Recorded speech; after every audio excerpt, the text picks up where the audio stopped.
Hey, good morning. Mochismo Eugene. Welcome to another video from Exit Strategy. Please like, subscribe, share this video if you found it helpful. Give it a thumbs up. Pass it on if you believe someone else will benefit from it. Thank you.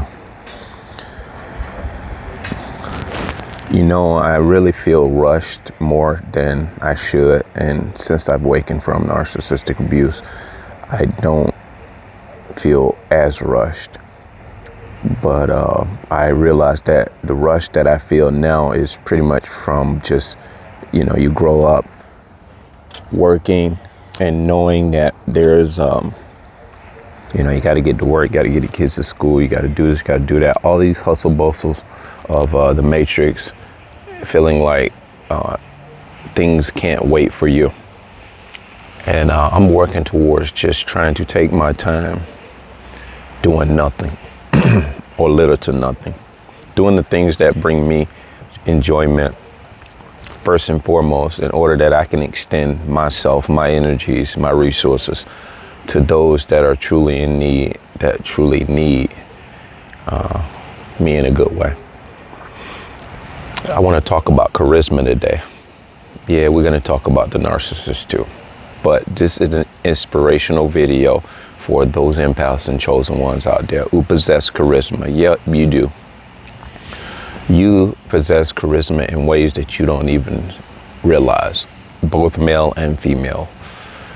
You possess a charisma that the narcissists wish they had and they possess, but they don't. Much like all the other attributes that you possess. But charisma is something that,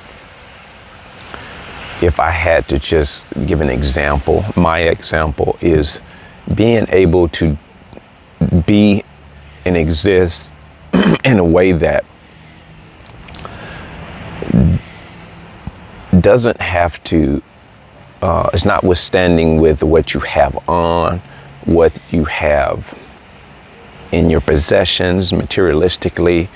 A charisma is just who you are, without any externals. It's much like your authenticity, but the charisma is a way that you do things unlike anybody could ever do in your own unique way. And that's what that would be it. Having the uniqueness about yourself and how you do something. When others may try to do something, maybe the way you walk, it may be the way you talk, it may be the way you pay attention to people or pay attention to things. It may be the way that you prepare food. It may be a way that you do a project while everyone else is doing a certain way. You're doing it almost seemingly without trying. You make it look so easy. And see, a narcissist does not like the fact that you have this organic way about yourself, this authenticity, this rawness that is so alluring, so appealing. It is so warm and delightful and inviting. They want on, they want in, and they don't understand why you have this magnetism about yourself, which is in part because of the charisma you have. You're not paying for friends, you're not doing anything extra to garner friendship. People just like to be around you. And so the narcissist doesn't like this for that reason, and many others too. So walk into your charisma. Don't walk back your charisma. In times past, there was a time when, you would be labeled, oh, you think you know it all. Oh, you think you all that. See, when a person says that about you, especially if you're not grandstanding, if you're a matter-of-fact type person, that's your charisma right there. A person don't like when you stand on business, when they're indecisive. When you can commit to something and follow it through, whether it might be a genius idea or not, you're willing to put your faith and your belief in that thing. You know, I don't miss church in the way that I went to church. It was nice when I sat around and I thought there were like-minded people that loved the Lord, and they believed in the things that I believed, and they embraced the things that I embraced, and they wanted to be a part of the solution in this world, the light in this world to darkness. They wanted to help other people rather than to be liked. They weren't attention seekers. This is what my perception and my belief was, until I began to just take a step back and stop playing the orchestrated mumbo jumbo, mechanical, robotic going to church. That was a thing that I felt pressed about too. Rushing to get ready to go to church. It was all an orchestrated endeavor. Running around the house, playing dress up, to go down to the church to listen to things of God, but observing a circus. The best of churches are even down low circuses. I'm here to tell you guys, I'm not going to pull, I'm not cutting corners. I'm not going to pull any, there is no half stepping. I'm going to tell you what I have observed. What you observe will determine what you see and what you believe. And if you observe something and you dismiss it and you denounce it and you start playing this game of, well, we're not supposed to judge. That's what got us in trouble before with the narcissist. We had poor judgment. And this is as a believer who met a narcissist in the church. Wake up, people. I will talk about the narcissist until the day I die. Kind of sad, but I'm kind of glad. It's kind of sad to talk about them, but I'm glad to talk about them. This is the explanation for why you have felt, act, and behaved the way that you have behaved in times past up to this point now. This is not blame gaming. This is the answers to the problems that you endeavored or you endured leading up to this point. Because something was hidden from you. That something was truth. You are truth. You're a truth teller. But as much as you told the truth, people were trying to get you to renege off of your truth. You had a sound mind and you made sound decisions. People who are double-minded and unstable in all their ways, they're wishy-washy, they will get you to denounce your own truth. They did it effectively because when two or more people saying the same thing, like they say in this matrix of a world, two or more people saying the same thing can't be wrong. You get a pack of narcissists, they will convince that one empath that they are the problem. Not no more. Well, they were half right. We are part of the problem. We are the problem that they can't solve. We're the problem, rightly so.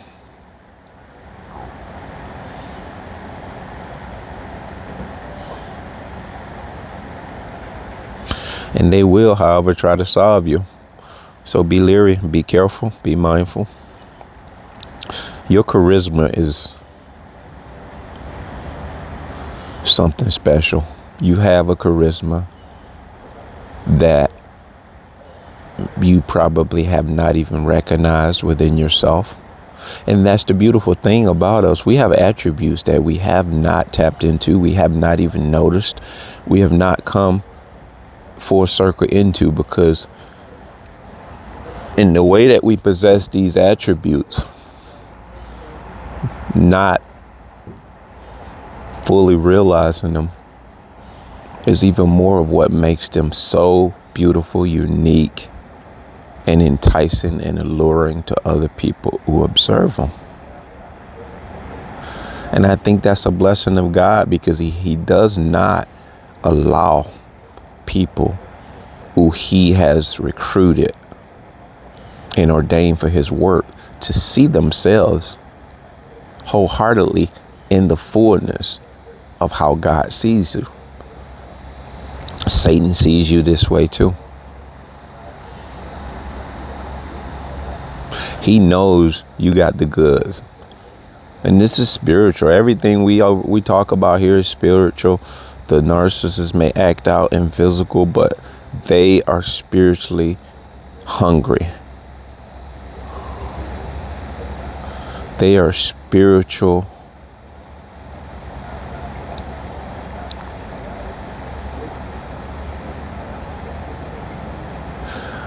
anorexics.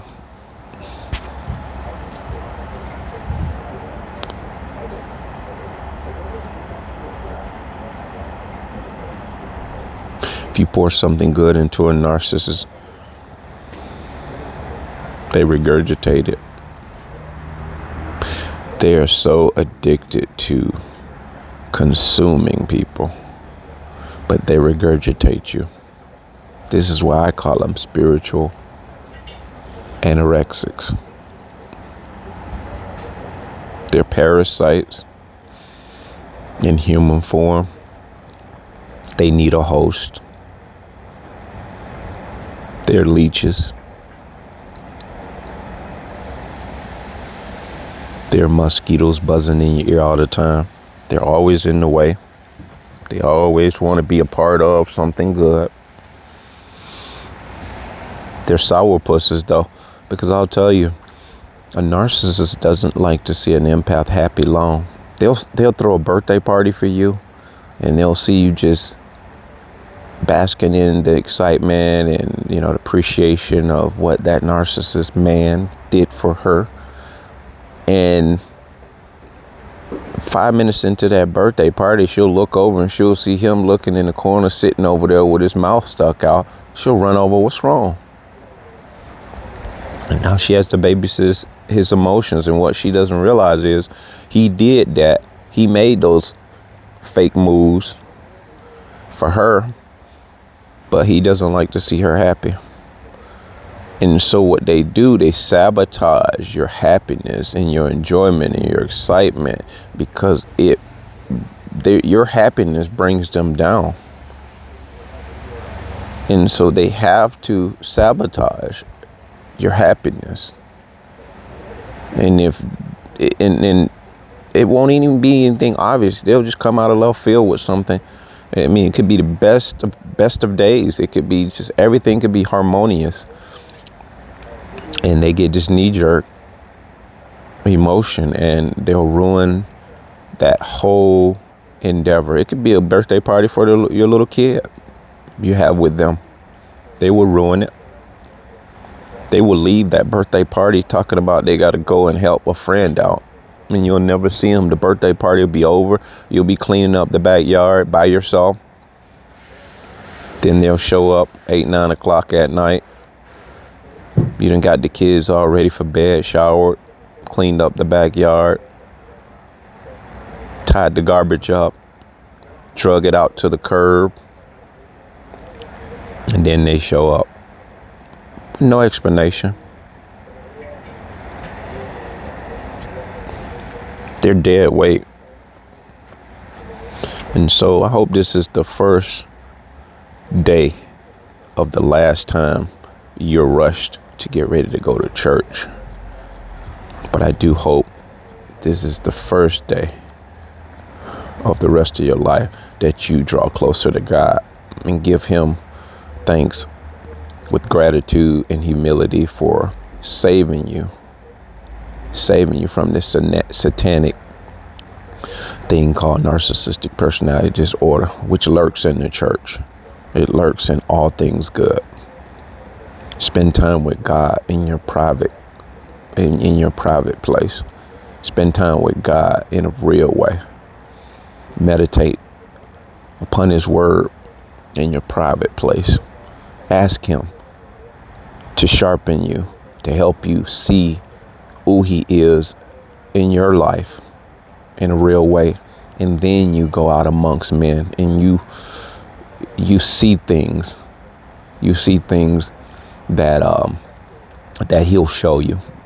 You see things the way they are, and you won't see them the way that they've been telling you to see them, because man will manipulate you. Man will manipulate you to the end of time, and he will look at you with a straight face. So if you're contemplating walking out of the church, I stand with you. And that, I hate to say the church, walking out of a church,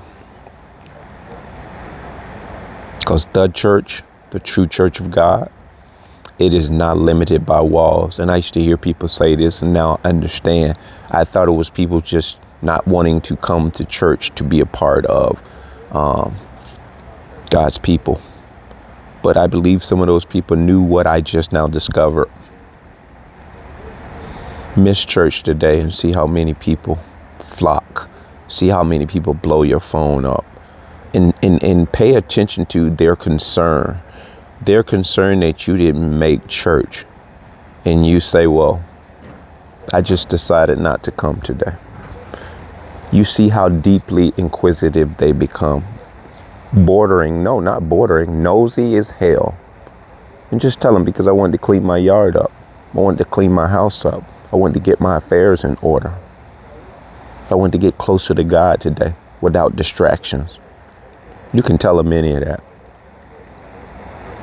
And I guarantee you that'll be the last call you'll get from them. Then they'll go and tell the pastor, and you'll get a call from him. They hunt you down. They hunt you down like a fugitive. I never got that call, because when I awakened and I exposed the narcissist's wife to her brother, I in turn called that pastor.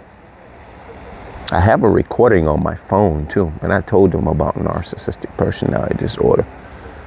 Maybe one day, if I can pull it up in my, the cloud or whatnot, I may re-record it on another device, and I may do that on a live. It's just a voice, and I want you guys to hear this if I can retrieve it. Some time ago, I was going through the archives, and I ran into it. I was like, wow. And you see, when I got wind of this, like I told you through Google, I told it on the mountaintop strategically. I knew when I was telling that pastor on that phone call that he was not going to be it was not going to be well received. And I anticipated him trying to persuade me, let's pray for her, let's intercede. He was using all the right words, but he didn't come to the point of saying, wow, I've never heard of such a thing. You would have thought, the way I explained it to him, that he would have been curious enough. Tell me more. Most people won't ask you to tell them more. I'm yet to have somebody that I've told about this tell me more. The ones who are inquisitive and they'll listen and sponge with spongy ears, they will have you believing that they are in tune with it, but you could very well be talking to that very entity that you're talking about. But as you elevate and educate and vibrate higher, you'll be able to even recognize, ooh, you should share this information with or not. That being said, bless.